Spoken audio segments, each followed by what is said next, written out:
स्वागत है आप सबका हमारे चैनल में। आज हम मुंशी प्रेमचंद की एक मार्मिक कहानी वेश्या की गहराई में उतरेंगे। ये कहानी सिर्फ एक पेशे के बारे में नहीं है, बल्कि एक इंसान की भावनाओं, उसके संघर्षों और समाज की क्रूर हकीकत की एक सच्ची तस्वीर है। चलिए अब शुरू करते हैं कहानी। 6 महीने बाद कलकत्ते से घर आने पर दयाकृष्ण ने पहला काम जो किया वो अपने प्रिय मित्र सिंगार सिंह से मातम पुरसी करने जाना था। सिंगार के पिता का आज 3 महीने हुए देहांत हो गया था। दयाकृष्ण बहुत व्यस्त रहने के कारण उस समय न आ सका था। मातम पुरसी की रस्म पत्र लिखकर अदा कर दी थी, लेकिन ऐसा एक दिन भी नहीं बीता कि सिंगार की याद उसे न आई हो। अभी वो 2-4 महीने और कलकत्ते रहना चाहता था, क्योंकि वहां उसने जो कारोबार जारी किया था उसे संगठित रूप में लाने के लिए उसका वहां मौजूद रहना जरूरी था, और उसकी थोड़े दिन की गैरहाजिरी से भी हानि की शंका थी।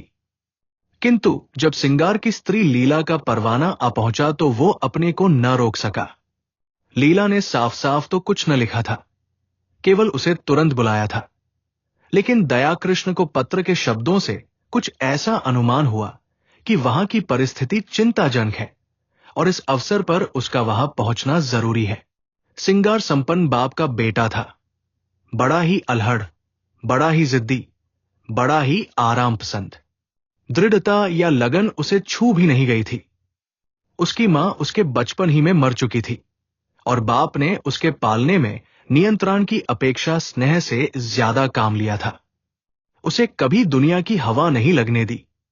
उद्योग भी कोई वस्तु है ये वो जानता ही न था। उसके महज इशारे पर हर एक चीज सामने आ जाती थी। वो जवान बालक था जिसमें न अपने विचार थे न सिद्धांत। कोई भी आदमी उसे बड़ी आसानी से अपने कपड़बाणों का निशाना बना सकता था। मुख्तारों और मुनिमों के दावपेंच समझना उसके लिए लोहे के चने चबाना था। उसे किसी ऐसे समझदार और हितैषी मित्र की जरूरत थी जो स्वार्थियों के हथकंडों से उसकी रक्षा करता रहे। दयाकृष्ण पर इस घर के बड़े बड़े एहसान थे। उस दोस्ती का हक अदा करने के लिए उसका आना आवश्यक था। मुंह हाथ धोकर सिंगार सिंह के घर पर ही भोजन का इरादा करके दयाकृष्ण उससे मिलने चला। 9 बज गए थे। हवा और धूप में गर्मी आने लगी थी। सिंगार सिंह उसकी खबर पाते ही बाहर निकल आया। दयाकृष्ण उसे देखकर चौंक पड़ा। लंबे लंबे केशों की जगह उसके सिर पर घुंघराले बाल थे, वो सिख था। आड़ी मांग निकली हुई, आंखों में न आंसू थे न शोक का कोई दूसरा चिन्ह। चेहरा कुछ जर्द अवश्य था, पर उस पर विलासिता की मुस्कुराहट थी। वो एक महीन रेशमी कमीज और मखमली जूते पहने हुए था, मानो किसी महफिल से उठा आ रहा हो। संवेदना के शब्द दयाकृष्ण के ओंठों तक आकर निराश लौट गए। वहां बधाई के शब्द ज्यादा अनुकूल प्रतीत हो रहे थे। सिंगार सिंह लपककर उसके गले से लिपट गया और बोला, तुम खूब आए यार, इधर तुम्हारी बहुत याद आ रही थी। मगर पहले ये बतला दो, वहां का कारोबार बंद कराया नहीं? अगर वो झंझट छोड़ आए हो तो पहले उसे तिलांजलि दे आओ। अब आप यहां से जाने न पाएंगे। मैंने तो भाई अपना कैंडा बदल दिया। बताओ कब तक तपस्या करता? अब तो आए दिन जलसे होते हैं। मैंने सोचा यार, दुनिया में आए तो कुछ दिन सैर सपाटे का आनंद भी उठा लो, नहीं तो एक दिन यूं ही हाथ मलते चले जाएंगे, कुछ भी साथ न जाएगा। दयाकृष्ण विस्मय से उसके मुंह की ओर ताकने लगा। ये वही सिंगार है या कोई और?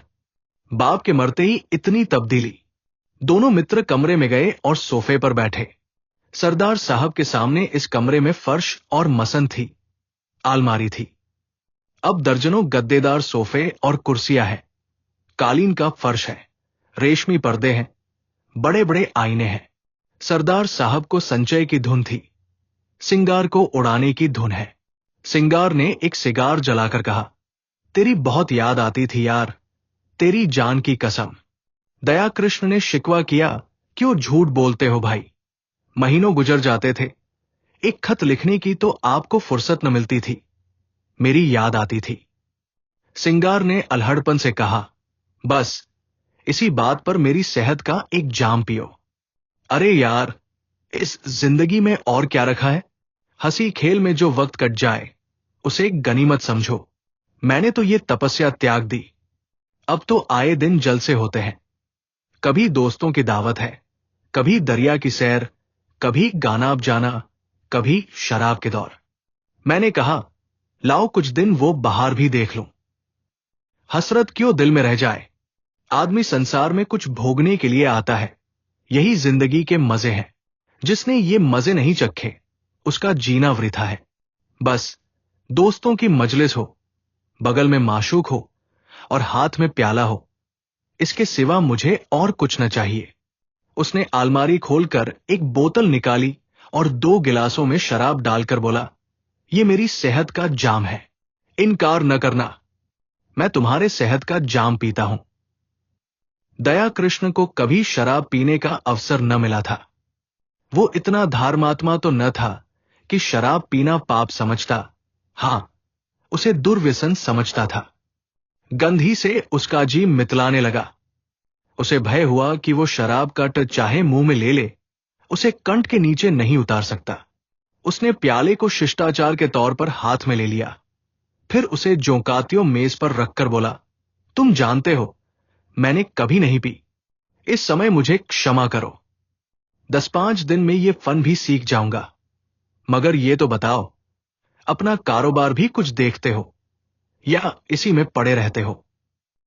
सिंगार ने अरुचि से मुंह बनाकर कहा, ओह, क्या जिक्र तुमने छेड़ दिया। यार, कारोबार के पीछे इस छोटी सी जिंदगी को तबाह नहीं कर सकता। न कोई साथ लाया है, न साथ ले जाएगा। पापा ने मरमर कर धान संचय किया। क्या हाथ लगा? 50 तक पहुंचते पहुंचते चल बसे। उनकी आत्मा अब भी संसार के सुखों के लिए तरस रही होगी।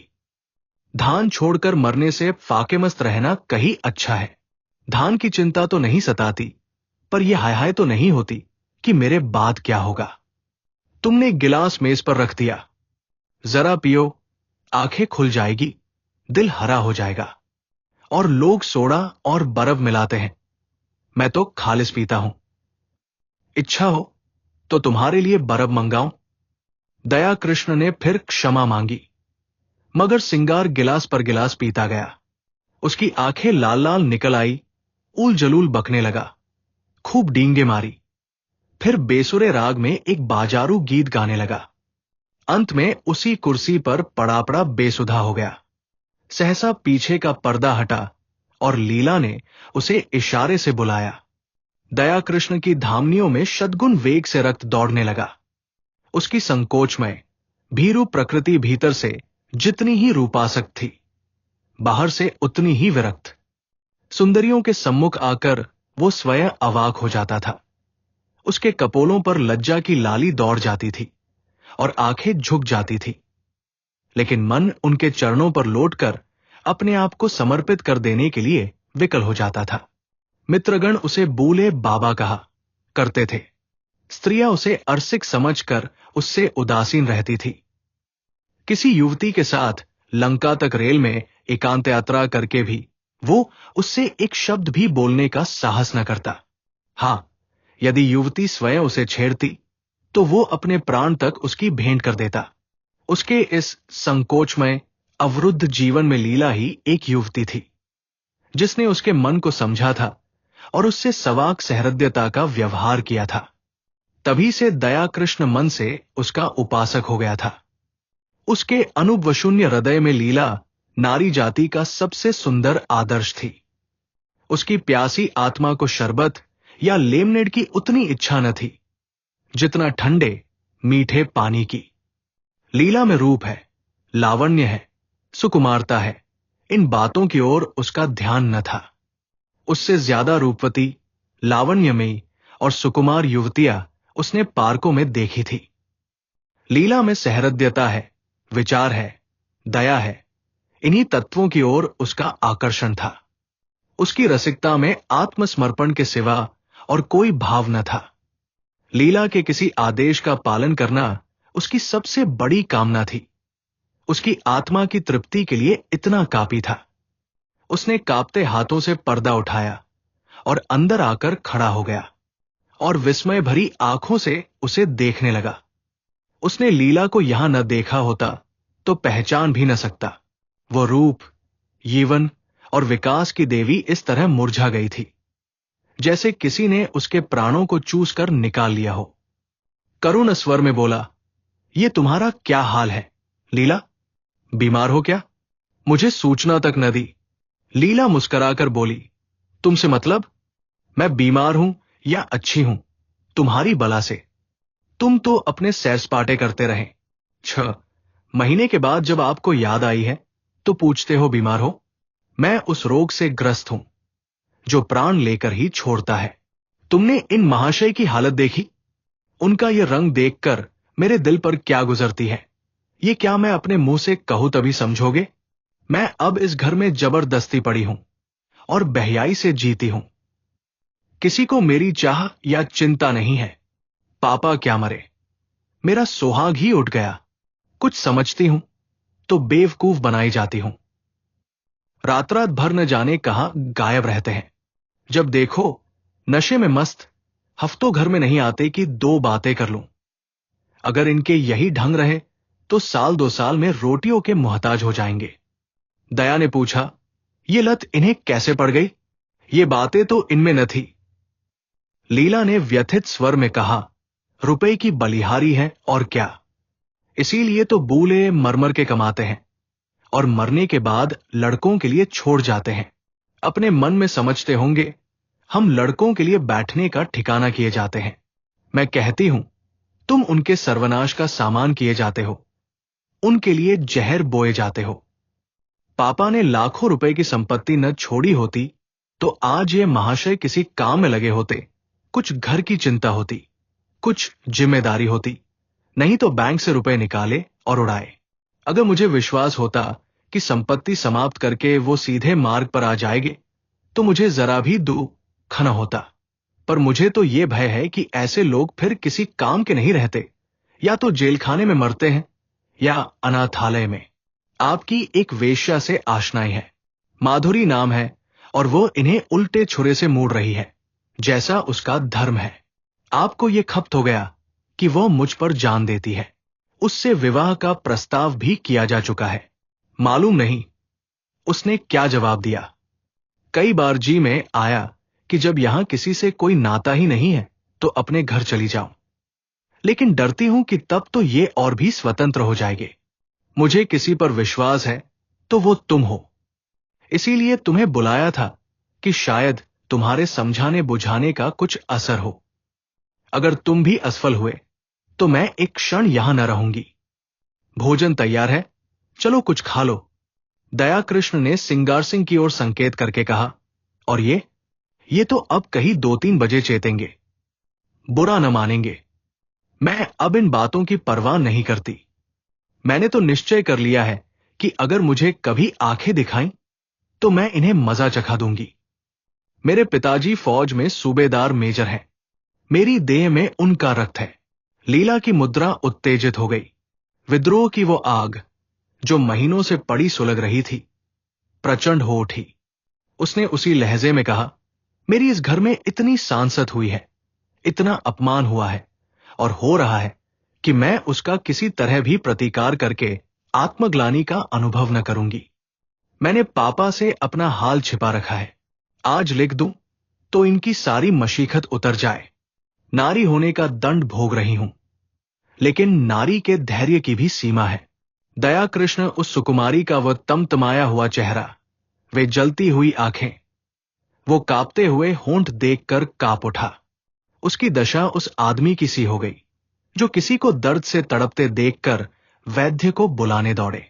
आर्द्र कंठ से बोला, इस समय मुझे क्षमा करो लीला, फिर कभी तुम्हारा निमंत्रण स्वीकार करूंगा। तुम्हें अपनी ओर से इतना ही विश्वास दिलाता हूं कि मुझे अपना सेवक समझती रहना। मुझे न मालूम था कि तुम्हें इतना कष्ट है, नहीं तो शायद अब तक मैंने कुछ युक्ति सोची होती। मेरा ये शरीर तुम्हारे किसी काम आए, इससे बढ़कर सौभाग्य की बात मेरे लिए और क्या होगी।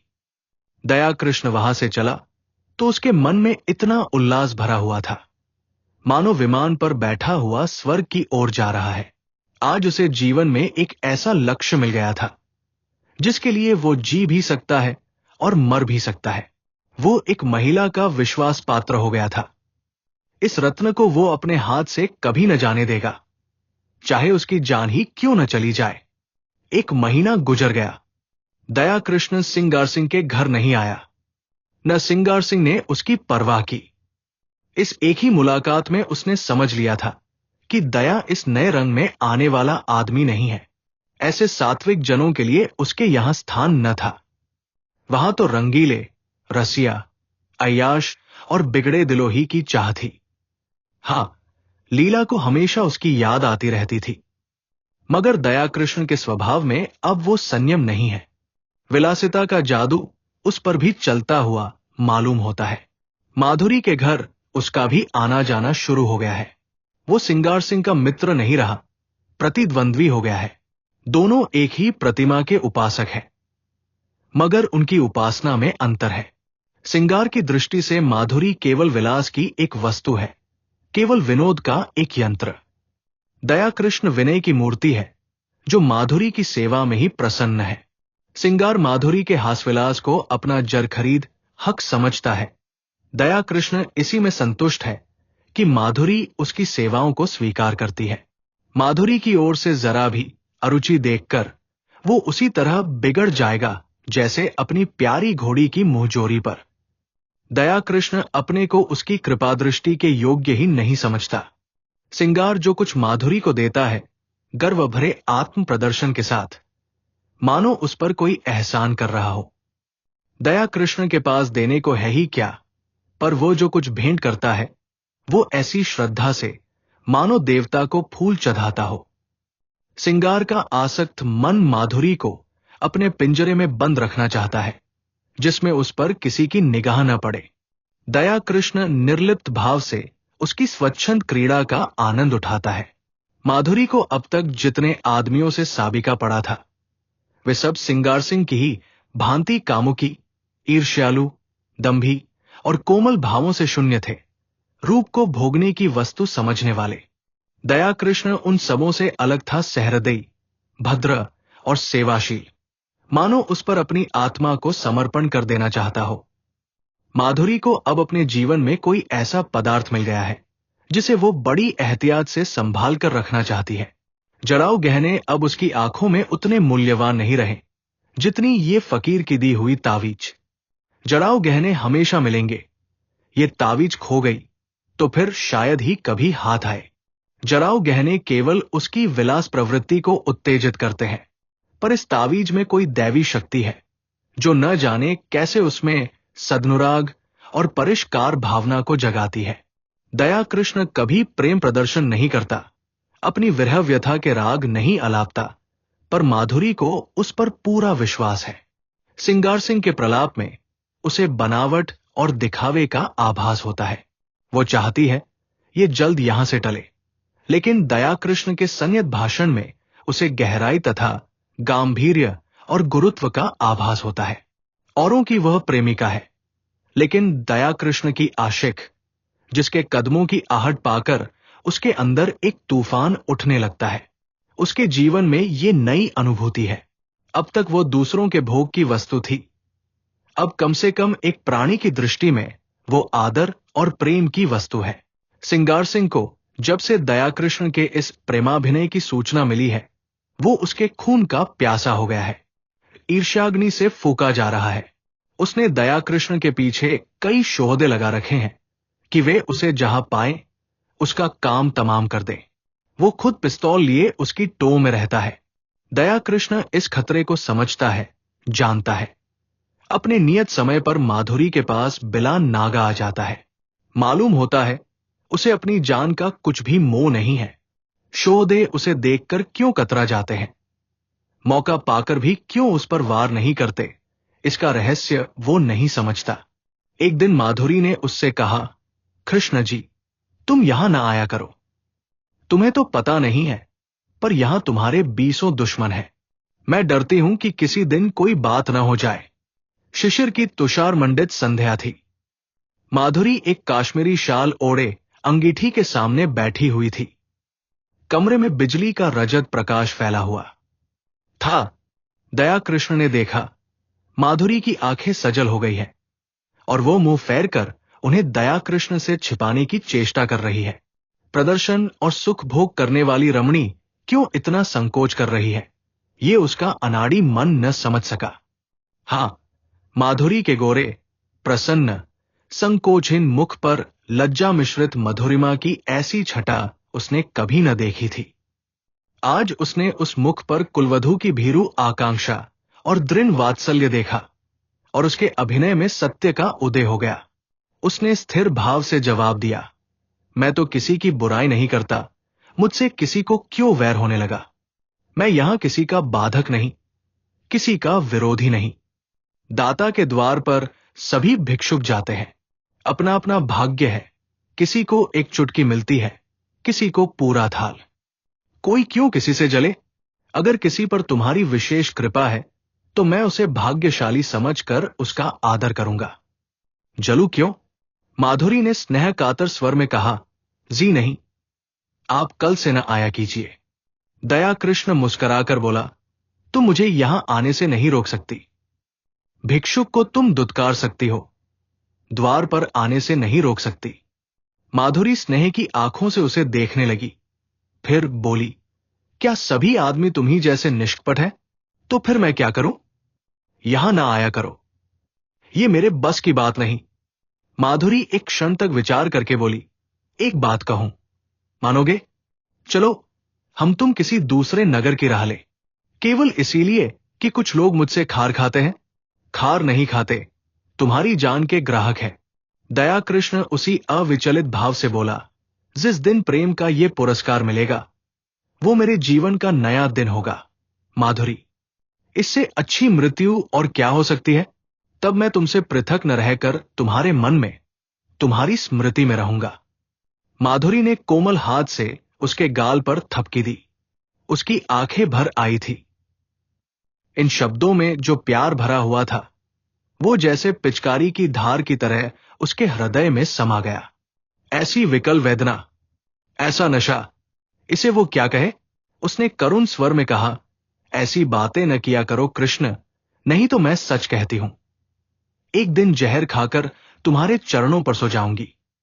तुम्हारे इन शब्दों में न जाने क्या जादू था कि मैं जैसे फूंक उठी। अब आप खुदा के लिए यहां ना आया कीजिए, नहीं तो देख लेना, मैं एक दिन प्राण दे दूंगी। तुम क्या जानो हत्यारा सिंगार किस बुरी तरह तुम्हारे पीछे पड़ा हुआ है। मैं उसके शोधों की खुशामद करते करते हार गई। कितना कहती हूं, दया कृष्ण से मेरा कोई संबंध नहीं, उसके सामने तुम्हारी निंदा करती हूं। कितना कोसती हूं, लेकिन उस निर्दयी को मुझ पर विश्वास नहीं आता। तुम्हारे लिए मैंने इन गुंडों की कितनी मिन्नतें की है, उनके हाथ कितना अपमान सहा है, वो तुमसे न कहना ही अच्छा है। जिनका मुंह देखना भी मैं अपनी शान के खिलाफ समझती हूं, उनके पैरों पड़ी हूं। लेकिन ये कुत्ते हड्डियों के टुकड़े पाकर और भी शेर हो जाते हैं। मैं अब उनसे तंग आ गई हूं और तुमसे हाथ जोड़कर कहती हूं कि यहां से किसी ऐसी जगह चले चलो जहां हमें कोई न जानता हो, वहां शांति के साथ पड़े रहें। मैं तुम्हारे साथ सब कुछ झेलने को तैयार हूं। आज इसका निश्चय कराए बिना मैं तुम्हें न जाने दूंगी। मैं जानती हूं तुम्हें मुझ पर अब भी विश्वास नहीं है, तुम्हें संदेह है कि तुम्हारे साथ कपट करूंगी। दया कृष्ण ने टोका, नहीं माधुरी, तुम मेरे साथ अन्याय कर रही हो। मेरे मन में कभी ऐसा संदेह नहीं आया। पहले ही दिन मुझे न जाने क्यों कुछ ऐसा प्रतीत हुआ कि तुम अपनी और बहनों से पृथक हो। मैंने तुम में वो शील और संकोच देखा जो मैंने कुलवधुओं में देखा है। माधुरी ने उसकी आंखों में आंखें गड़ाकर कहा, तुम झूठ बोलने की कला में इतने निपुण नहीं हो कृष्ण कि वेश्या को भुलावा दे सको। मैं न शीलवती हूं, न संकोचवती हूं और न अपनी दूसरी बहनों से भिन्न हूं। मैं वेश्या हूं, उतनी ही कलुषित, उतनी ही विलासांध, उतनी ही मायाविनी जितनी मेरी दूसरी बहनें, बल्कि उनसे कुछ ज्यादा। न तुम अन्य पुरुषों की तरह मेरे पास विनोद और वासना तृप्ति के लिए आए थे। नहीं, महीनों आते रहने पर भी तुम यो अलिप्त न रहते। तुमने कभी डींग नहीं मारी, मुझे धन का प्रलोभन नहीं दिया, मैंने भी कभी तुमसे धन की आशा नहीं की। तुमने अपनी वास्तविक स्थिति मुझसे कह दी, फिर भी मैंने तुम्हें एक नहीं अनेक ऐसे अवसर दिए कि कोई दूसरा आदमी उन्हें न छोड़ता, लेकिन तुम्हें मैं अपने पंजे में न ला सकी। तुम चाहे और जिस इरादे से आए हो, भोग की इच्छा से नहीं आए। अगर मैं तुम्हें इतना नीच, इतना हृदयहीन, इतना विलासांधा समझती, तो इस तरह तुम्हारे नाज न उठाती। फिर मैं भी तुम्हारे साथ मित्र भाव रखने लगी। समझ लिया, मेरी परीक्षा हो रही है। जब तक इस परीक्षा में सफल न हो जाओ, तुम्हें नहीं पा सकती। तुम जितने सज्जन हो, उतने ही कठोर हो। यह कहते हुए माधुरी ने दयाकृष्ण का हाथ पकड़ लिया और अनुराग और समर्पण भरी चितवनों से उसे देखकर बोली, सच बताओ कृष्ण, तुम मुझ में क्या देखकर आकर्षित हुए थे? देखो, बहानेबाजी न करना। तुम रूप पर मुग्धा होने वाले आदमी नहीं हो, मैं कसम खा सकती हूं। दयाकृष्ण ने संकट में पड़कर कहा, रूप इतनी तुच्छ वस्तु नहीं है माधुरी, वो मन का आईना है। यहां मुझसे रूपवान स्त्रियाओं की कमी नहीं है। ये तो अपनी अपनी निगाह है, मेरे पूर्व संस्कार रहे होंगे। माधुरी ने वे सिकोड़कर कहा, तुम फिर झूठ बोल रहे हो, चेहरा कहे देता है। दयाकृष्ण ने परास्त होकर पूछा, पूछकर क्या करोगी माधुरी? मैं डरता हूं कहीं तुम मुझसे घृणा न करने लगो। संभव है तुम मेरा जो रूप देख रही हो, वो मेरा असली रूप न हो। माधुरी का मुंह लटक गया, विरक्त सी होकर बोली, इसका खुले शब्दों में ये अर्थ है कि तुम्हें मुझ पर विश्वास नहीं। ठीक है, वेश्याओं पर विश्वास करना भी नहीं चाहिए। विद्वानों और महात्माओं का उपदेश कैसे न मानोगे? नारी हृदय इस समस्या पर विजय पाने के लिए अपने अस्त्रों से काम लेने लगा। दयाकृष्ण पहले ही पहले हमले में हिम्मत छोड़ बैठा। बोला, तुम तो नाराज हुई जाती हो माधुरी, मैंने तो केवल इस विचार से कहा था कि तुम मुझे धोखेबाज समझने लगोगी। तुम्हें शायद मालूम नहीं है सिंगार सिंह ने मुझ पर कितने एहसान किए हैं। मैं उन्हीं के टुकड़ों पर पला हूं, इसमें रत्ती भर भी मुबालगा नहीं। वहां जाकर जब मैंने उनके रंगढंग देखे और उनकी साध्वी स्त्री लीला को बहुत दुखी पाया, तो सोचते सोचते मुझे यही उपाय सूझा कि किसी तरह सिंगार सिंह को तुम्हारे पंजे से छुड़ाऊं।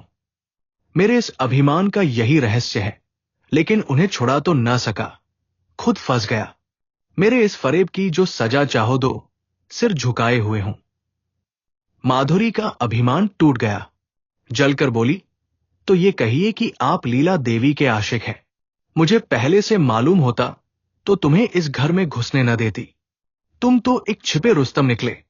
वो तोते के पिंजरे के पास जाकर उसे पुचकारने का बहाना करने लगी। मन में जो एक दाह उठ रही थी, उसे कैसे शांत करे? दयाकृष्ण ने तिरस्कार भरे स्वर में कहा, मैं लीला का आशिक नहीं हूं। माधुरी, उस देवी को कलंकित न करो। मैं आज तुमसे शपथ खाकर कहता हूं कि मैंने कभी उसे इस निगाह से नहीं देखा। उसके प्रति मेरा वही भाव था जो अपने किसी आत्मीय को दुख में देखकर हर एक मनुष्य के मन में आता है। किसी से प्रेम करना तो पाप नहीं है। तुम व्यर्थ में अपनी और लीला की सफाई दे रहे हो। मैं नहीं चाहता कि लीला पर किसी तरह का आक्षेप किया जाए। अच्छा साहब, लीजिए, लीला का नाम न लूंगी। मैंने मान लिया वो सती है, साध्वी है, और केवल उसकी आज्ञा से। दयाकृष्ण ने बात काटी, उनकी कोई आज्ञा नहीं थी। ओहो, तुम तो जबान पकड़ते हो। कृष्ण, क्षमा करो, उनकी आज्ञा से नहीं, तुम अपनी इच्छा से आए। अब तो राजी हुए। अब ये बताओ, आगे तुम्हारे क्या इरादे हैं? मैं वचन तो दे दूंगी, मगर अपने संस्कारों को नहीं बदल सकती। मेरा मन दुर्बल है।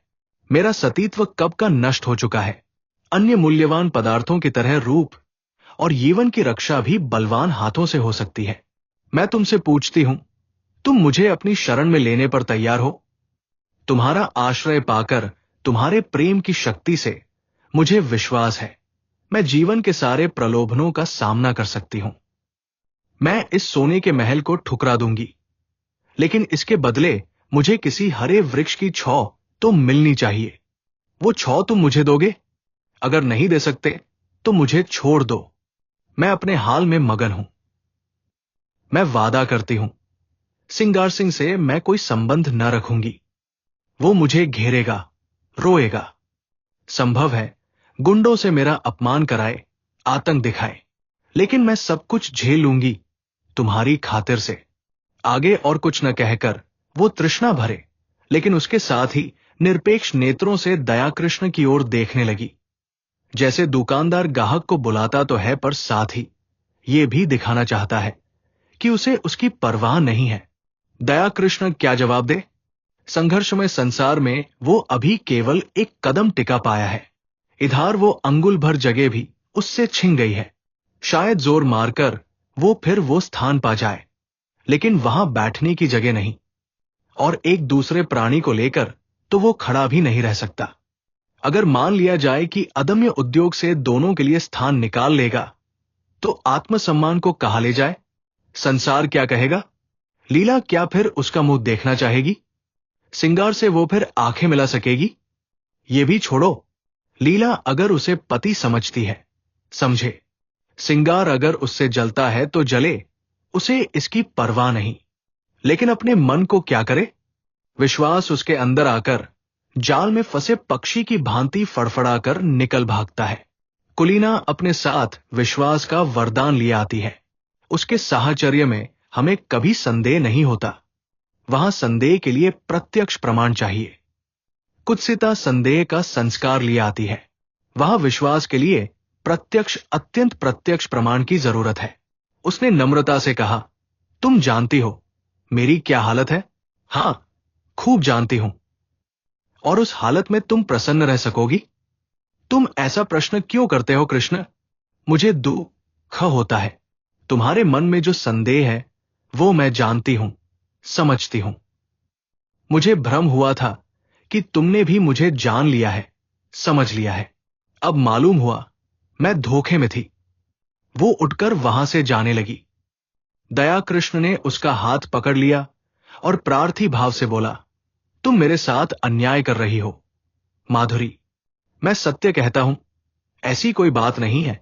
माधुरी ने खड़े खड़े विरक्त मन से कहा, तुम झूठ बोल रहे हो, बिल्कुल झूठ।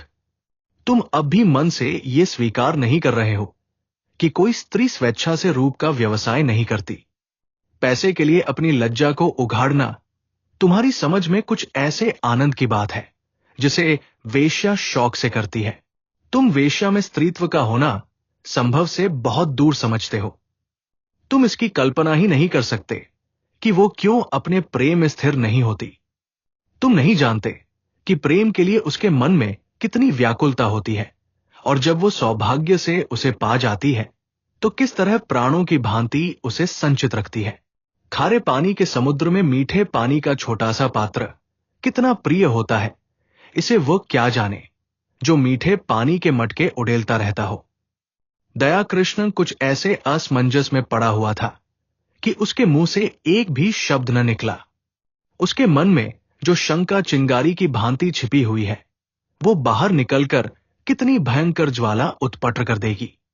उसने कपट का जो अभिनय किया था, प्रेम का जो स्वौग रचा था, उसकी ग्लानि उसे और भी व्यथित कर रही थी। सहसा माधुरी ने निष्ठुरता से पूछा, तुम यहां क्यों बैठे हो? दया कृष्ण ने अपमान को पीकर कहा, मुझे सोचने के लिए कुछ समय दो माधुरी। क्या सोचने के लिए? अपना कर्तव्य। मैंने अपना कर्तव्य सोचने के लिए तो तुमसे समय नहीं मांगा। तुम अगर मेरे उद्धार की बात सोच रहे हो तो उसे दिल से निकाल डालो। मैं भ्रष्टा हूं और तुम साधुता के पुतले हो। जब तक ये भाव तुम्हारे अंदर रहेगा, मैं तुमसे उसी तरह बात करूंगी जैसे औरों के साथ करती हूं। अगर भ्रष्ट हूं तो जो लोग यहां अपना मुंह काला करने आते हैं, वे कुछ कम भ्रष्ट नहीं हैं। तुम जो एक मित्र की स्त्री पर दांत लगाए हुए हो, तुम जो एक सरला अबला के साथ झूठे प्रेम का स्वौग करते हो, तुम्हारे हाथों अगर मुझे स्वर्ग भी मिलता हो तो उसे ठुकरा दूं। दया कृष्ण ने लाल आंखें करके कहा, तुमने फिर वही आक्षेप किया? माधुरी तिलमिला उठी। उसकी रहीज ही मृदुता भी ईर्ष्या के उमड़ते हुए प्रवाह में समा गई। लीला पर आक्षेप भी असह्य है, इसलिए कि वो कुलवधू है। मैं वेश्या हूं, इसलिए मेरे प्रेम का उपकार भी स्वीकार नहीं किया जा सकता। उसने अविचलित भाव से कहा, आक्षेप नहीं कर रही हूं, सच्ची बात कह रही हूं। तुम्हारे डर से बिल खोदने जा रही हूं। तुम स्वीकार करो या न करो, तुम लीला पर मरते हो। तुम्हारी लीला तुम्हें मुबारक रहे। मैं अपने सिंगार सिंह ही में प्रसन्न हूं। उद्धार की लालसा अब नहीं रही। पहले जाकर अपना उद्धार करो। अब से खबरदार कभी भूल कर भी यहां ना आना, नहीं तो पछताओगे।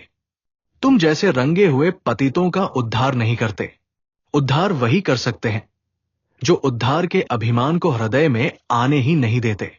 जहां प्रेम है, वहां किसी तरह का भेद नहीं रह सकता। ये कहने के साथ ही वो उठकर बराबर वाले दूसरे कमरे में चली गई और अंदर से द्वार बंद कर लिया। दया कृष्ण कुछ देर वहां मरमाहत सा रहा, फिर धीरे धीरे नीचे उतर गया, मानो देह में प्राण न हो। 2 दिन दया कृष्ण घर से न निकला। माधुरी ने उसके साथ जो व्यवहार किया, इसकी उसे आशा न थी। माधुरी को उससे प्रेम था, इसका उसे विश्वास था। लेकिन जो प्रेम इतना असहिष्णु हो, जो दूसरे के मनोभावों का जरा भी विचार न करे, जो मिथ्या कलंक आरोपण करने से भी संकोच न करे, वो उन्माद हो सकता है, प्रेम नहीं। उसने बहुत अच्छा किया कि माधुरी के कपटजाल में न फंसा, नहीं तो उसकी न जाने क्या दुर्गति होती। पर दूसरे क्षण उसके भाव बदल जाते और माधुरी के प्रति उसका मन कोमलता से भर जाता। अब वो अपनी अनुदारता पर, अपनी संकीर्णता पर पछताता। उसे माधुरी पर संदेह करने का कोई कारण न था। ऐसी दशा में ईर्ष्या स्वाभाविक है, और वहर ईर्ष्या ही क्या, जिसमें डंक न हो, विष न हो। माना समाज उसकी निंदा करता, ये भी मान लिया कि माधुरी सती भार्या न होती, कम से कम सिंगार सिंह तो उसके पंजे से निकल जाता। दया कृष्ण के सिर से ऋण का भार तो कुछ हल्का हो जाता, लीला का जीवन तो सुखी हो जाता। सहसा किसी ने द्वार खटखटाया। उसने द्वार खोला तो सिंगार सिंह सामने खड़ा था, बाल बिखरे हुए, कुछ अस्त व्यस्त। दया कृष्ण ने हाथ मिलाते हुए पूछा, क्या पाव पाव ही आ रहे हो? मुझे क्यों न बुला लिया? सिंगार ने उसे चुभती हुई आंखों से देखकर कहा, मैं तुमसे ये पूछने आया हूं कि माधुरी कहां है? अवश्य तुम्हारे घर में होगी। क्यों अपने घर पर होगी? मुझे क्या खबर, मेरे घर क्यों आने लगी? इन बहानों से काम न चलेगा, समझ गए? मैं कहता हूं, मैं तुम्हारा खून पी जाऊंगा, वरना ठीक ठीक बता दो। वो कहा गई, मैं बिल्कुल कुछ नहीं जानता, तुम्हें विश्वास दिलाता हूं। मैं तो 2 दिन से घर से निकला ही नहीं। रात को मैं उसके पास था, सवेरे मुझे उसका ये पत्र मिला। मैं उसी वक्त दौड़ा हुआ उसके घर गया। वहां उसका पता न था। नौकरों से इतना मालूम हुआ, तौगे पर बैठकर कही गई है, कहा गई है, ये कोई न बता सका। मुझे शक हुआ यहां आई होगी। जब तक तुम्हारे घर की तलाशी न ले लूंगा, मुझे चैन न आएगी। उसने मकान का एक एक कोना देखा, तख्त के नीचे, आलमारी के पीछे। तब निराश होकर बोला, बड़ी बेवफा और मक्कार औरत है, जरा इस खत को पढ़ो। दोनों फर्श पर बैठ गए। दया कृष्ण ने पत्र लेकर पढ़ना शुरू किया। सरदार साहब, मैं आज कुछ दिनों के लिए यहां से जा रही हूं। कब लौटूंगी कुछ नहीं जानती। कहां जा रही हूं यह भी नहीं जानती। जा इसलिए रही हूं कि इस बेशर्मी और बेहयाई की जिंदगी से मुझे घृणा हो रही है, और घृणा हो रही है उन लंपटों से जिनके कुत्सित विलास का मैं खिलौना थी और जिनमें तुम मुख्य हो।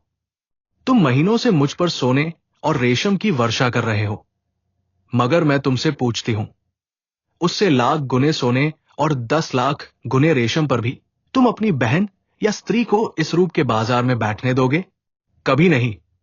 उन देवियों में कोई ऐसी वस्तु है जिसे तुम संसार भर की दौलत से भी मूल्यवान समझते हो। लेकिन जब तुम शराब के नशे में चूर, अपने एक एक अंग में काम का उन्माद भरे आते थे, तो तुम्हें कभी ध्यान आता था कि तुम उसी अमूल्य वस्तु को किस निर्दयता के साथ पैरों से कुचल रहे हो? कभी ध्यान आता था कि अपनी कुल देवियों को इस अवस्था में देखकर तुम्हें कितना दुख होता? कभी नहीं। ये उन गीदड़ों और गिद्धों की मनोवृत्ति है जो किसी लाश को देखकर चारों ओर से जमा हो जाते हैं और उसे नोच नोच कर खाते हैं। ये समझ रखो, नारी अपना बस रहते हुए कभी पैसों के लिए अपने को समर्पित नहीं करती। यदि वो ऐसा कर रही है तो समझ लो कि उसके लिए और कोई आश्रय और कोई आधार नहीं है, और पुरुष इतना निर्लज्ज है कि उसकी दुर्वस्था से अपनी वासना तृप्त करता है, और इसके साथ ही इतना निर्दय कि उसके माथे पर पतिता का कलंक लगाकर उसे उसी दुर्वस्था में मरते देखना चाहता है। क्या वो नारी है? क्या नारीत्व के पवित्र मंदिर में उसका स्थान नहीं है? लेकिन तुम उसे उस मंदिर में घुसने नहीं देते। उसके स्पर्श से मंदिर की प्रतिमा भ्रष्ट हो जाएगी। खैर, पुरुष समाज जितना अत्याचार चाहे कर ले, हम असहाय हैं। आत्माभिमान को भूल बैठी है। लेकिन सहसा सिंगार सिंह ने उसके हाथ से वो पत्र छीन लिया और जेब में रखता हुआ बोला, क्या बड़े गौर से पढ़ रहे हो? कोई नई बात नहीं, सब कुछ वही है जो तुमने सिखाया है। यही करने तो तुम उसके यहां जाते थे। मैं कहता हूं, तुम्हें मुझसे इतनी जलन क्यों हो गई? मैंने तो तुम्हारे साथ कोई बुराई न की थी। इस साल भर में मैंने माधुरी पर 10,000 से कम न फूके होंगे। घर में जो कुछ मूल्यवान था वो मैंने उसके चरणों पर चढ़ा दिया, और आज उसे साहस हो रहा है कि वो हमारी कुल देवियों की बराबरी करे। ये सब तुम्हारा प्रसाद है। 70 चूहे खा के बिल्ली हज को चली। कितनी बेवफा जात है। ऐसों को तो गोली मार दे। जिस पर सारा घर लुटा दिया, जिसके पीछे सारे शहर में बदनाम हुआ, वो आज मुझे उपदेश करने चली है। जरूर इसमें कोई न कोई रहस्य है, कोई नया शिकार फंसा होगा। मगर मुझसे भागकर जाएगी कहा, ढूंढ न निकालू तो नाम नहीं। कमबख्त कैसी प्रेम भरी बातें करती थी कि मुझ पर घड़ों नशा चढ़ जाता था। बस कोई नया शिकार फंस गया, ये बात ना हो, मूंछ मुड़ा लूं। दया कृष्ण उसके सफाचट चेहरे की ओर देखकर मुस्कराया। तुम्हारी मूंछें तो पहले ही मुड़ चुकी है। इस हल्के से विनोद ने जैसे सिंगार सिंह के घाव पर मरहम रख दिया। वो बेसरो सामान घर, वो फटा फर्श, वे टूटी फूटी चीजें देखकर उसे दया कृष्ण पर दया आ गई। चोट की तिलमिलाहट में वो जवाब देने के लिए ईंट पत्थर ढूंढ रहा था, पर अब चोट ठंडी पड़ गई थी और दर्द घनीभूत हो रहा था। दर्द के साथ साथ सौहार्द भी जाग रहा था। जब आगी ठंडी हो गई तो धुआं कहां से आता? उसने पूछा, सच कहना, तुमसे भी कभी प्रेम की बातें करती थी? दया कृष्ण ने मुस्कुराते हुए कहा, मुझसे? मैं तो खाली उसकी सूरत देखने जाता था। सूरत देखकर दिल पर काबू तो नहीं रहता। ये तो अपनी अपनी रुचि है मोहनी। देखते ही कलेजे पर छुरी चल जाती है। मेरे कलेजे पर तो कभी छुरी नहीं चली। यही इच्छा होती थी कि इसके पैरों पर गिर पड़ूं। इसी शायरी ने तो ये अनर्थ किया। तुम जैसे बुद्धुओं को किसी देहातिन से शादी करके रहना चाहिए। चले थे वेश्या से प्रेम करने। एक क्षण के बाद उसने फिर कहा, मगर है बेवफा, मक्कार। तुमने उससे वफा की आशा की। मुझे तो यही अफसोस है, तुमने वो दिल ही नहीं पाया। तुमसे क्या कहूं? 1 मिनट के बाद उसने सहृदय भाव से कहा, अपने पत्र में उसने बातें तो सच्ची लिखी है। चाहे कोई माने या ना माने, सौंदर्य को बाजारू चीज समझना कुछ बहुत अच्छी बात तो नहीं है।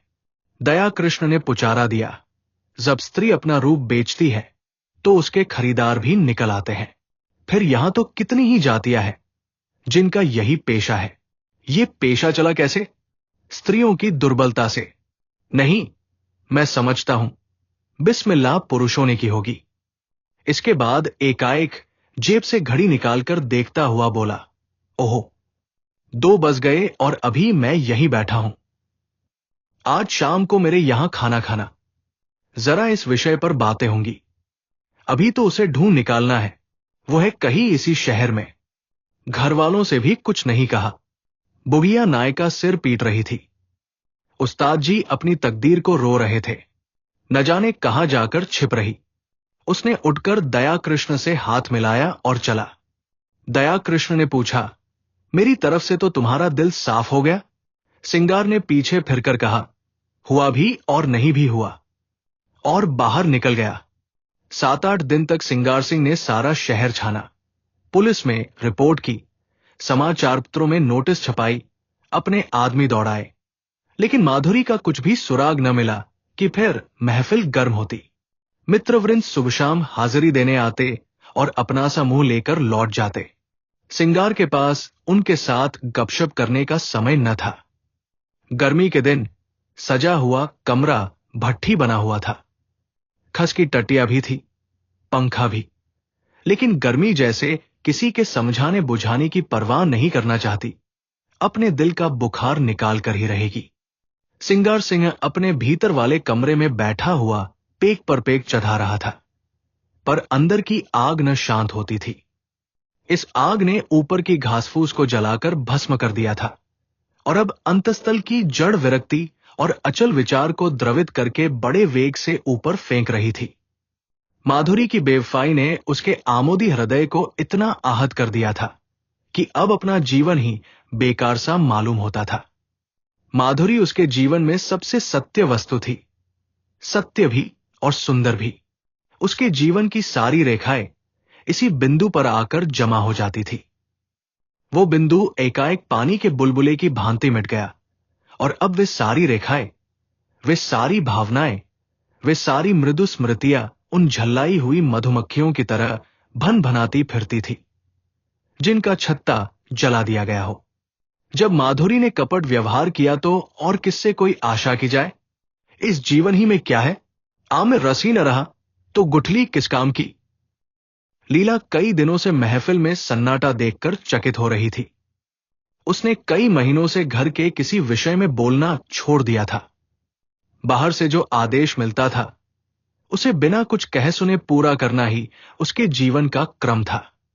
वितराग सी हो गई थी, न किसी शौक से वास्ता था, न सिंगार से, मगर इस कई दिन के सन्नाटे ने उसके उदास मन को भी चिंतित कर दिया। चाहती थी कि कुछ पूछे, लेकिन पूछे कैसे? मान जो टूट जाता, मान ही किस बात का? मान तब करे जब कोई उसकी बात पूछता हो। मान अपमान से प्रयोजन नहीं। नारी ही क्यों हुई?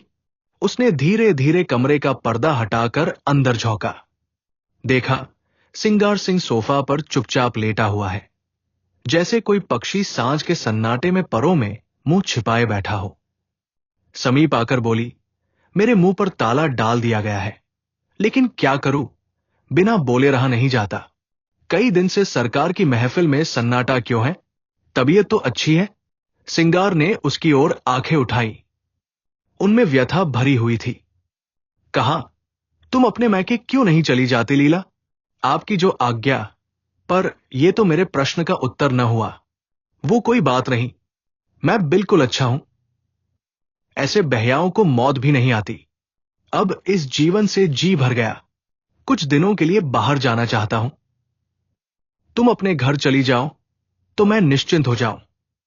भला आपको मेरी इतनी चिंता तो है, अपने साथ जो कुछ ले जाना चाहती हो ले जाओ। मैंने इस घर की चीजों को अपना समझना छोड़ दिया है।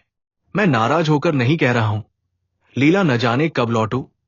तुम यहां अकेले कैसे रहोगी? कई महीने के बाद लीला ने पति की आंखों में स्नेह की झलक देखी। मेरा विवाह तो इस घर की संपत्ति से नहीं हुआ है, तुमसे हुआ है। जहां तुम रहोगे वहीं मैं भी रहूंगी। मेरे साथ तो अब तक तुम्हें रोना ही पड़ा।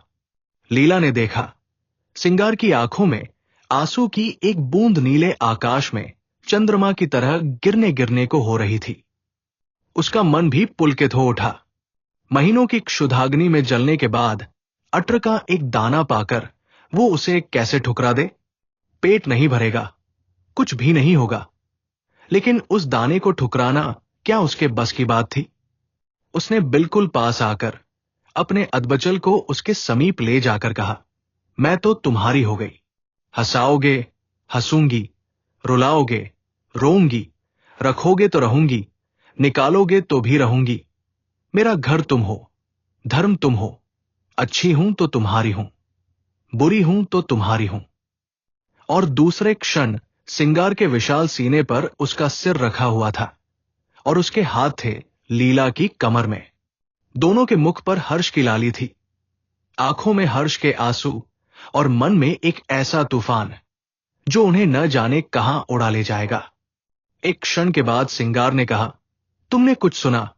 माधुरी भाग गई और पगला दयाकृष्ण उसकी खोज में निकला।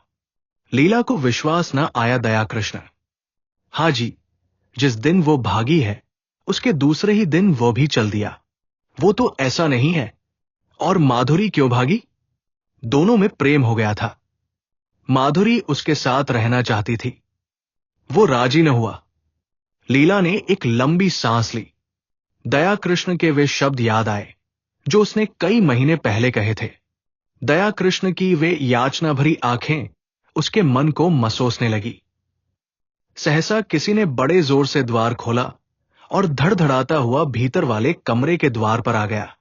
सिंगार ने चकित होकर कहा, अरे, तुम्हारी ये क्या हालत है कृष्णा? किधर से आ रहे हो? दया कृष्ण की आंखें लाल थी, सिर और मुंह पर गर्द जमी हुई, चेहरे पर घबराहट, जैसे कोई दीवाना हो। उसने चिल्लाकर कहा, तुमने सुना? माधुरी इस संसार में नहीं रही। और दोनों हाथों से सिर पीट पीट कर रोने लगा, मानो हृदय और प्राणों को आंखों से बहा देगा। तो ये थी मुंशी प्रेमचंद की कालजयी कहानी वेश्या। उम्मीद है कि इसने आपको समाज के एक अलग पहलू पर सोचने का मौका दिया होगा। अब हमें दीजिए इजाजत। जल्द ही मिलेंगे एक नई कहानी के साथ।